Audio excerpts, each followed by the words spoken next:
Senhor presidente, deputado Isalci, daqui do Distrito Federal, que preside os nossos trabalhos, quero cumprimentar Vossa Excelência, os demais parlamentares aqui presentes.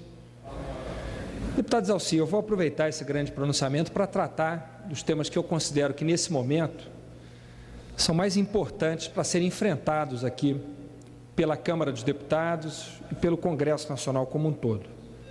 Antes de mais nada, eu quero fazer menção ao último seminário que estamos realizando da Subcomissão de Crimes e Penas da Comissão de Constituição e Justiça, da qual eu tenho a honra de ser relator. Depois de vários encontros com representantes do Ministério Público Estadual e Federal, da Associação Nacional de Defensores Públicos, da OAB, Ordem dos Advogados do Brasil, do Ministério da Justiça, da Associação de Magistrados do Brasil, do CNJ e também de ONGs, organizações não governamentais que trabalham com justiça criminal, nós estamos chegando ao fim dos trabalhos para propor uma reforma na parte especial do Código Penal e na legislação penal esparsa, no que diz respeito à proporcionalidade das penas. Nós temos hoje crimes graves com penas leves e crimes leves com penas excessivas. Apenas para dar um exemplo para Vossa Excelência, o crime de homicídio simples, que é um dos maiores problemas do Brasil, nós temos uma taxa altíssima de homicídios, esse crime tem uma pena mínima de 6 anos. A pena para falsificação de cosmético a pena mínima é de 10 anos. Portanto, é mais grave para a legislação brasileira falsificar um shampoo ou um batom do que matar uma pessoa. E isso é inaceitável, precisa ser corrigido.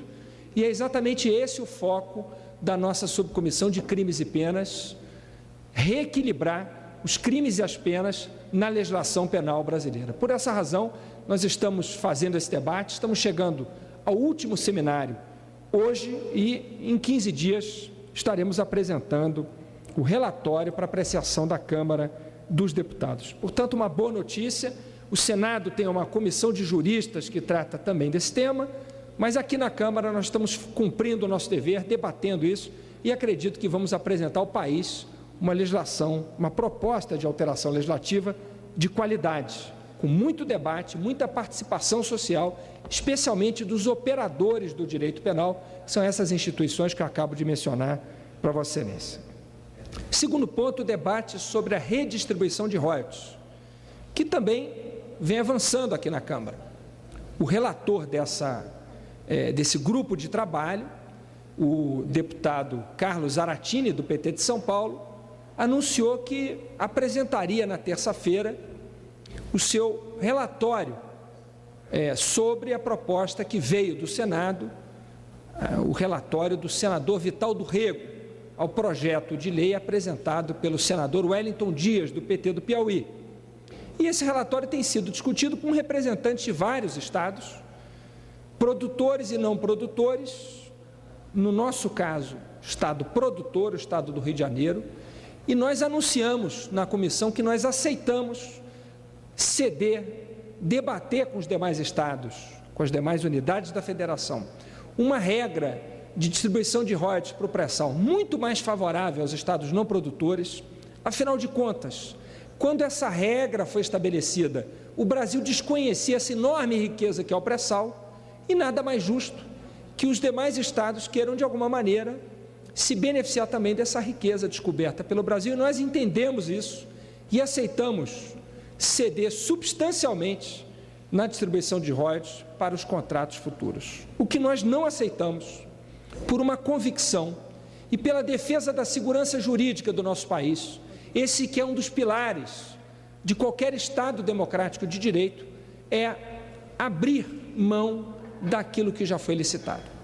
Em relação aos campos já licitados, nós entendemos que modificar a distribuição de royalties desses campos significa uma afronta à segurança jurídica do país, um ataque a direitos originários dos estados produtores e, portanto, nós não vamos concordar com isso e vamos, sim, enfrentar no grupo de trabalho, se necessário, no plenário e também, se necessário, no Supremo Tribunal Federal, essa tentativa de retirada de direitos dos estados produtores. Em relação ao que não foi licitado, estamos abertos para discutir e negociar uma solução boa para todos, sem nenhum problema. Cedemos.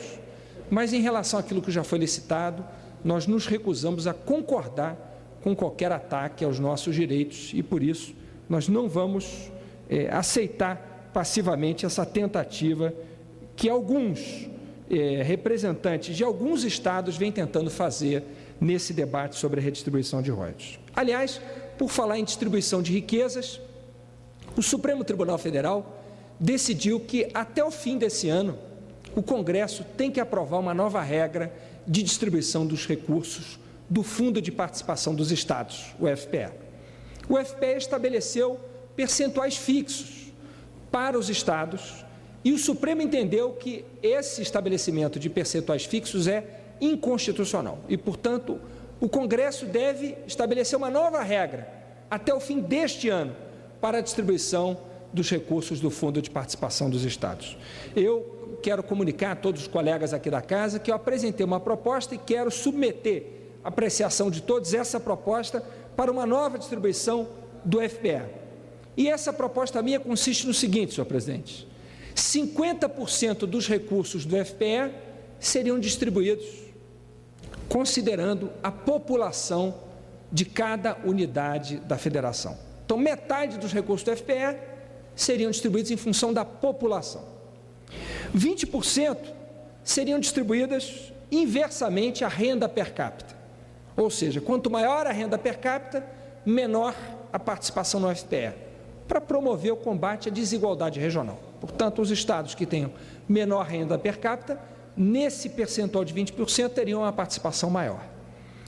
15% distribuídos inversamente ao Índice de Desenvolvimento Humano, também para promover o combate à desigualdade regional, para promover o acesso à saúde, à educação, à qualidade de vida.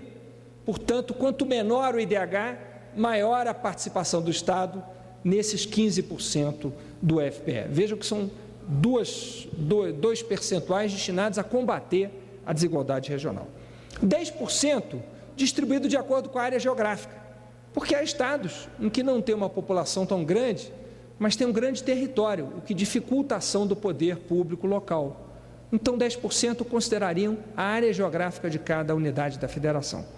E, por fim, 5% distribuídos considerando a participação da unidade da federação na receita tributária.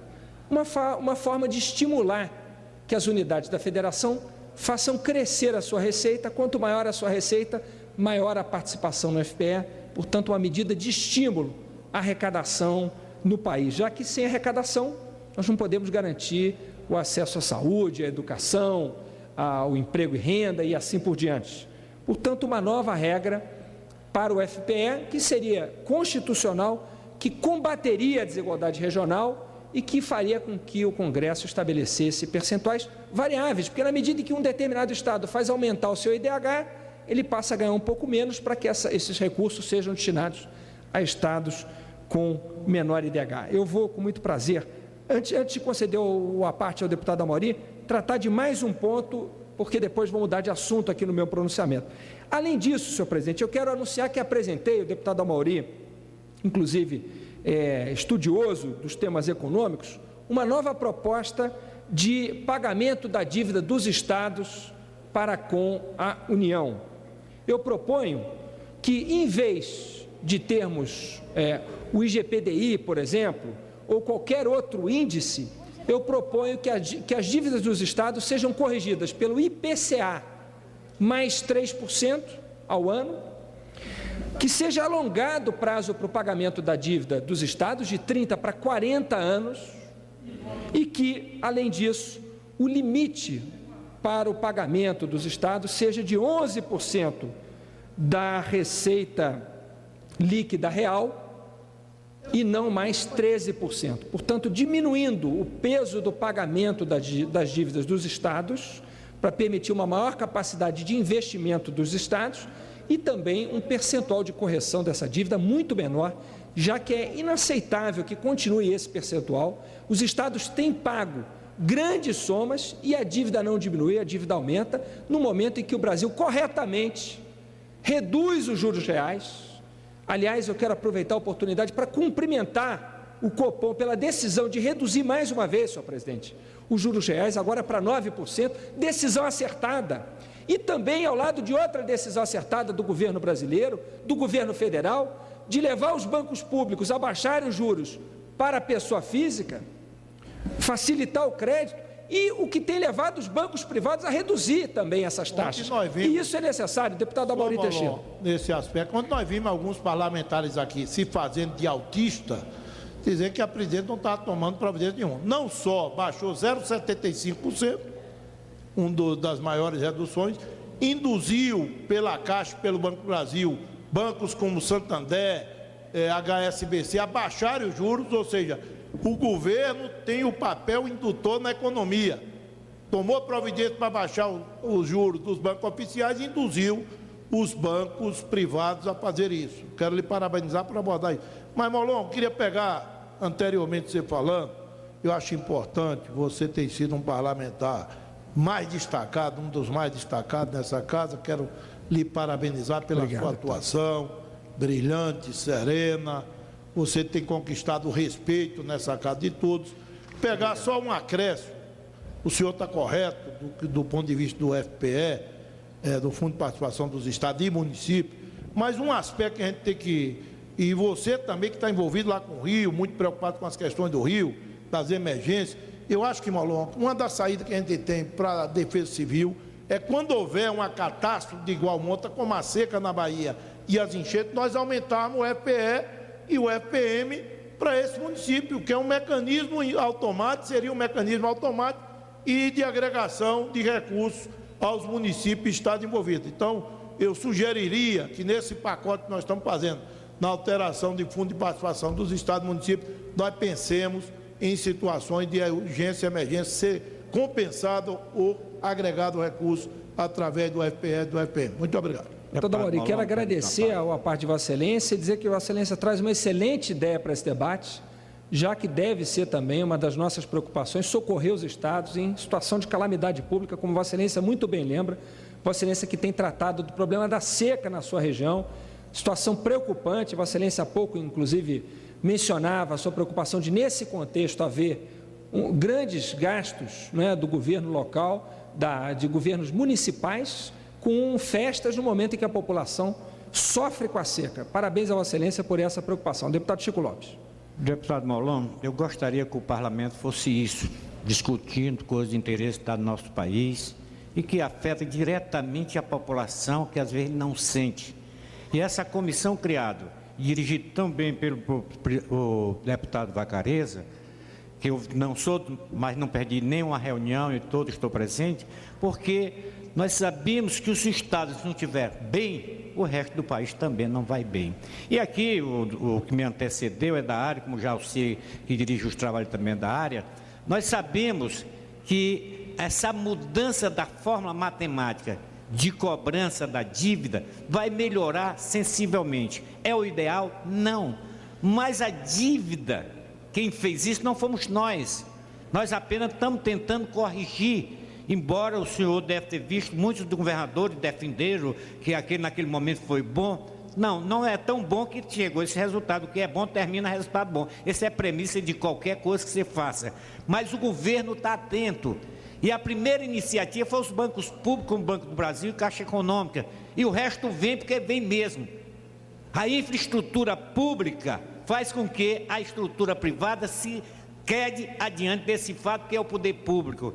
E essa questão da dívida que o senhor está abordando, que é o primeiro que eu vejo, fora os outros da comissão, isso é importante, porque a dívida do Estado é 30, ele paga 60, ainda fica devendo 90, pela essa forma matemática tão horrível que se inventou naquela época. Portanto, quero parabenizar, e eu gostaria que um congresso um dia ainda seja esse, e a tribuna, para discutir as questões do país, a defesa nacional, o nosso desenvolvimento. Esse é um congresso que eu gostaria de ver no meu sonho. Parabéns pela iniciativa de Vossa Excelência. Muito obrigado, deputado, e eu agradeço a parte de Vossa Excelência, caminha nessa mesma direção, apontar as preocupações de Vossa Excelência com o desenvolvimento do país e com a solução para os problemas reais dos nossos estados. E eu lembro também, para terminar esse tema da dívida, que esses critérios foram estabelecidos numa outra conjuntura econômica completamente diferente dessa, com a inflação sob controle, o país podendo crescer, com a tranquilidade que nós temos hoje do ponto de vista monetário. Por isso é fundamental renegociar, sim,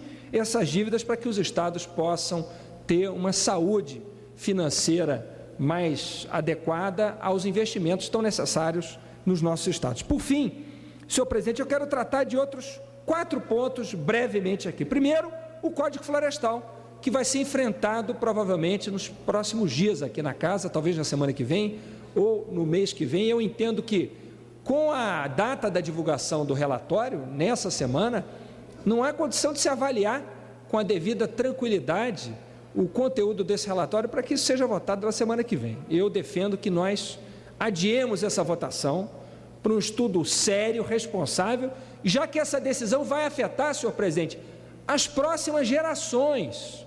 É uma decisão que vai ter impacto nas próximas décadas no país. Portanto, não é uma decisão simples, não deve ser tomada de afogadilho. É fundamental que o novo Código Florestal possa sim permitir o desenvolvimento da agricultura, mas com preservação ambiental, com respeito a essa que é uma das maiores riquezas do patrimônio brasileiro, que é a biodiversidade. 1/4 da biodiversidade do planeta está no Brasil.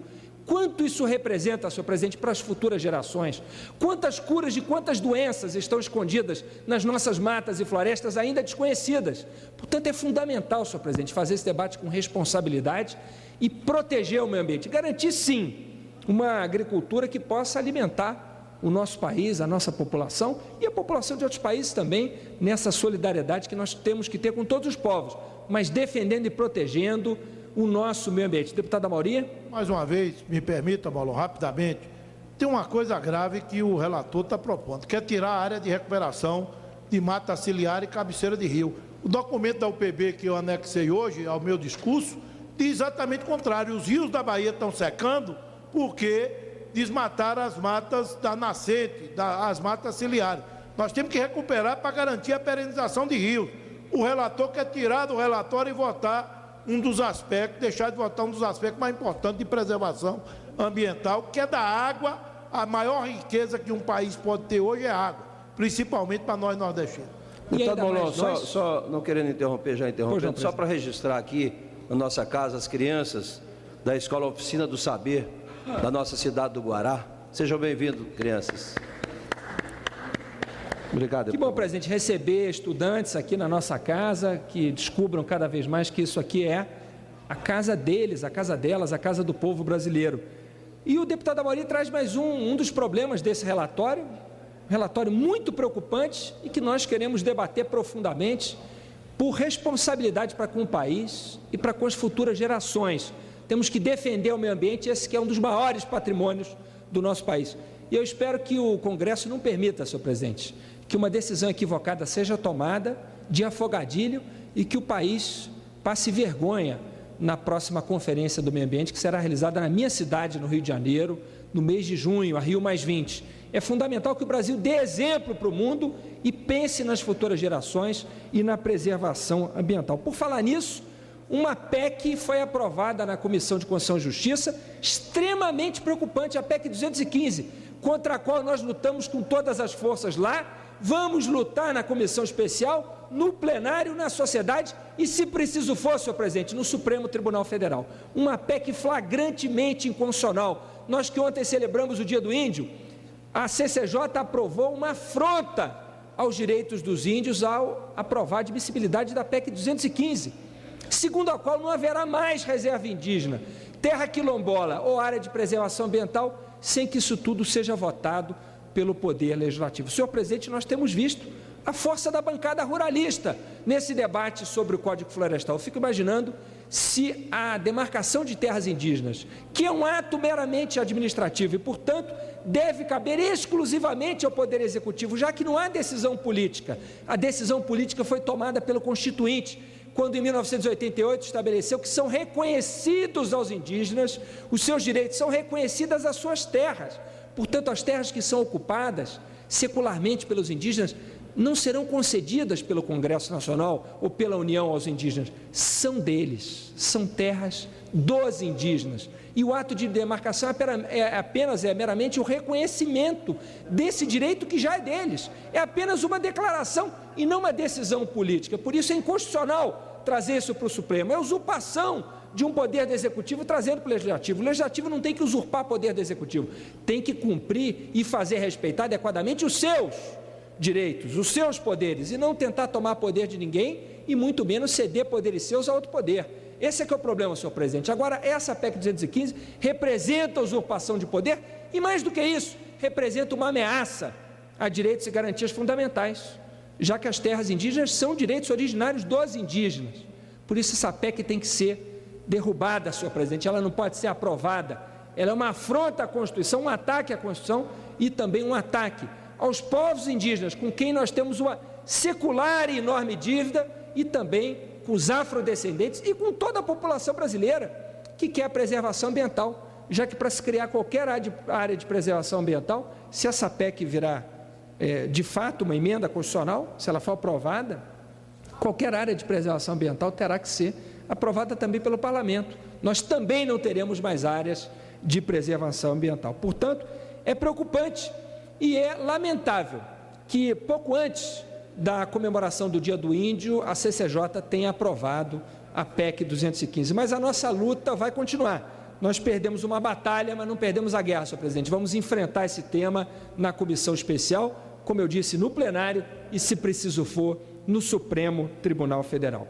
Outra PEC que precisa ser aprovada, essa sim por essa casa, a 215, tem que ser rejeitada, mas tem uma PEC que precisa ser aprovada, é a PEC 438, que pune a prática do trabalho escravo com a expropriação da propriedade em que se der essa prática. Senhor presidente, é lamentável que nós estejamos há 8 anos aguardando que a Câmara vote em segundo turno essa PEC 438.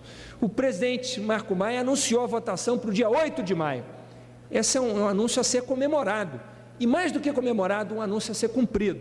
Nós queremos que o plenário vote e queremos ver se há alguém aqui que é a favor do trabalho escravo, que acha que o trabalho escravo é menos grave do que a prática de outros crimes, que, portanto, quer que ele permaneça impune.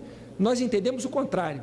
A nosso ver, o trabalho escravo é uma vergonha para o país, é uma chaga do Brasil, que tem que ser enfrentado, e por isso nós queremos a aprovação da PEC 438, vamos lutar por isso e queremos convocar toda a sociedade brasileira a se manifestar em defesa da aprovação dessa PEC 438, que vai punir a prática do trabalho escravo com a expropriação, com a perda da propriedade em que essa prática ocorrer, seja ela urbana ou rural. E, por fim, um debate fundamental que o Parlamento tem enfrentado, e eu também tenho a honra de ser relator desse debate, na Comissão Especial do PL 2126 de 2011, que é o Marco Civil da Internet, deputado Zalci. Esse Marco Civil da Internet é uma lei da maior importância.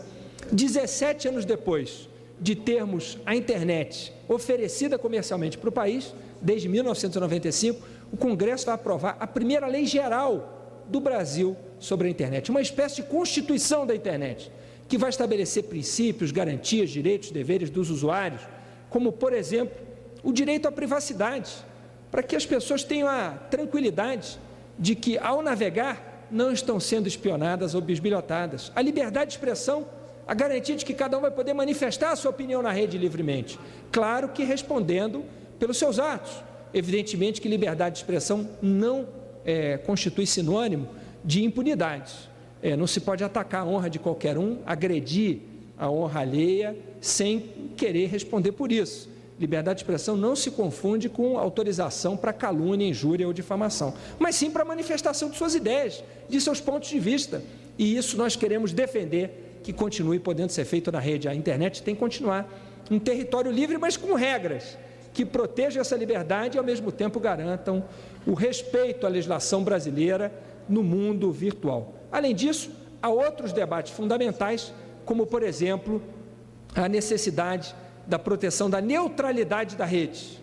Um tema difícil de ser compreendido por quem não é especialista. Eu não sou especialista da área, mas posso explicar. A neutralidade da rede é aquela certeza de que determinado tipo de dado não vai trafegar pela rede com prioridade sobre outro, para que o usuário, ao tentar entrar neste site e não naquele, não tenha a velocidade de carregamento deste ou daquele site prejudicada em função de um acordo comercial de um provedor com um determinado portal. Nós queremos que o usuário possa continuar ele escolhendo aquilo que ele quer ler, e não que alguém escolha por ele. Por isso, é fundamental se proteger a neutralidade da rede. Esse é mais um debate que a gente vai fazer no Marco Civil, e eu quero convidar a todos para participar desse debate pelo portal do E-Democracia aqui da Câmara dos Deputados, mandarem sugestões e participar, porque essa lei precisa ser uma lei da sociedade brasileira, e para isso, nada melhor do que a participação de todos. Muito obrigado, senhor presidente, a Vossa Excelência, a todos que participaram desse debate.